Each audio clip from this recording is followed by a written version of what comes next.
A Bíblia diz que por um sacrifício por pecados para sempre, depois de oferecer aquele sacrifício, se assentou. Sacerdotes do Antigo Testamento nunca se assentavam.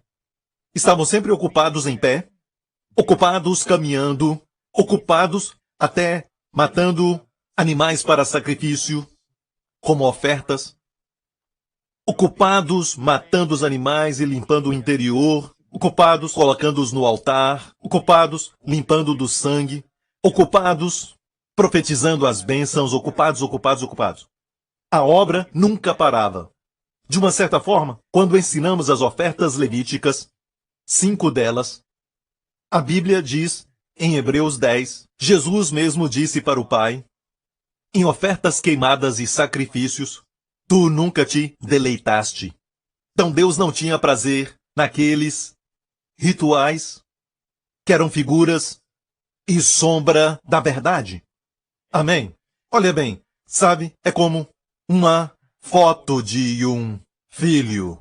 Quando viaja e você está longe, é muito bom você olhar o seu celular e ver as fotos de quem você ama. Amém? Mas eles não estão ali. Então Deus recebia, mas ele não estava muito contente com isso. E Jesus então fala ao Pai, eis-me aqui, para fazer tua vontade. No livro está escrito a meu respeito. E a Bíblia diz que ele se entregou na cruz. Quantos pensam que um perfeito homem podia realizar um trabalho perfeito? Você acha que o Filho de Deus fez isso? Crê que ele concluiu a obra na cruz? Você crê que quando ele disse aquelas palavras bem alto dizendo, consumado, você acha que foi consumado? Então por que agimos como não se tivesse consumado? Por que será isso? Quantos acham que Deus já tratou do seu pecado? Quantos creem que Deus já perdoou os seus pecados? Amém? Então deixe-me falar isso. Este é o verdadeiro cristianismo. Olha o que ele é. Número 1, todos os pecados foram perdoados na cruz, por causa de um sacrifício por pecados. Se os seus pecados não foram removidos na cruz, e Deus não vive neste nosso tempo, falando dos seus pecados passados, Deus olha para a sua vida toda, e quando diz pecados é para a vida toda. Pois ele vive nessa dimensão. Deus não vive restrito a este nosso tempo. Deus não está limitado ao espaço. Deus olha para a nossa vida toda e diz os nossos pecados foram perdoados. Por isso enviou o Espírito Santo que testifica a nós que os nossos pecados e iniquidades não se lembrará nunca mais. Isso é raramente pregado. Ok? Uma coisa. Esse é o verdadeiro fundamento do cristianismo e quero ver se você acredita. Número 1, os seus pecados já foram efetivamente eliminados da presença do Deus Santo. Amém? E ele planejou assim. Número 2. Seus pecados na carne. Romanos 4. Romanos 8. Nos diz que aquilo que a lei não podia fazer, porque a lei era fraca, por causa da carne, Deus o fez, enviando o seu Filho. E pelo nosso pecado, olha, singular. Observe que pecados, plural, foram eliminados. Mas o nosso pecado na carne, ele condenou o pecado pela oferta do corpo de Jesus Cristo. E não somente aquele sacrifício removeu os nossos pecados da presença de Deus, mas aquela oferta condenou o pecado, singular, na carne. O que quer dizer? O pecado na carne é toda a fonte dos pecados. É como se fosse uma mãe ou até uma fábrica que produz os pecados. Amém? O pecado na carne é tão mau que mesmo depois de se tornar um cristão, você tem pecado na carne. Você não vive na carne, mas tem pecado na carne. Pecado na carne é quando você ama tanto o seu filho, mas você olha pela janela e tem esse pensamento. Joga o bebê lá fora. E fica chocado por ter pensado assim, por ter estes pensamentos. Bem, não é você, mas o pecado na carne. O pecado na carne traz os piores pensamentos, mesmo sendo cheio de amor. Sabe, acontece, ele se levanta. E quando nós estamos orgulhosos, Deus permite que aconteça, sabe, para você parar tudo e enxergar a você mesmo. Que na verdade é você que foi na verdade colocado na cruz. Quantos se alegram em saber que aquela sua parte, o pecado na carne, já foi condenado? Na oferta do corpo do Senhor Jesus Cristo. Pelo pecado, condenou o pecado na carne.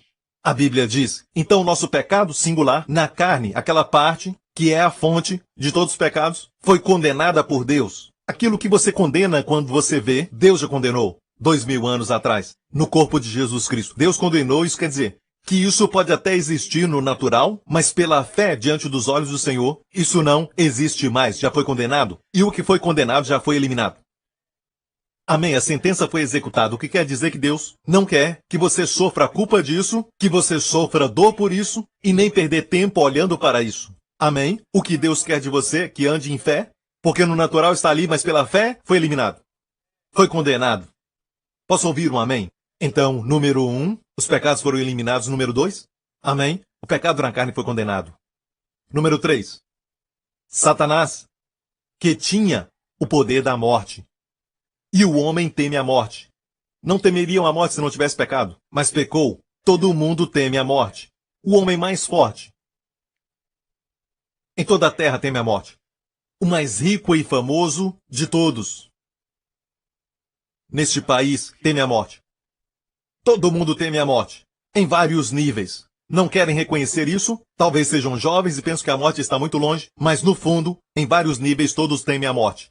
Eu tenho boas notícias. Deus enviou o seu Filho, a Bíblia diz, em Hebreus 2, que se tornou carne e sangue, amém, para que pudesse, através disso, conceder ajuda, amém, aos filhos de Abraão, todos os que com medo da morte estavam por toda a vida sujeitos à servidão. Ou seja, Jesus paralisou, anulou Satanás, que tinha o poder da morte, pela cruz. Amém. Experimentou a morte que nós tememos, ele correu para ela e acabou com ela no seu território e se levantou da sepultura.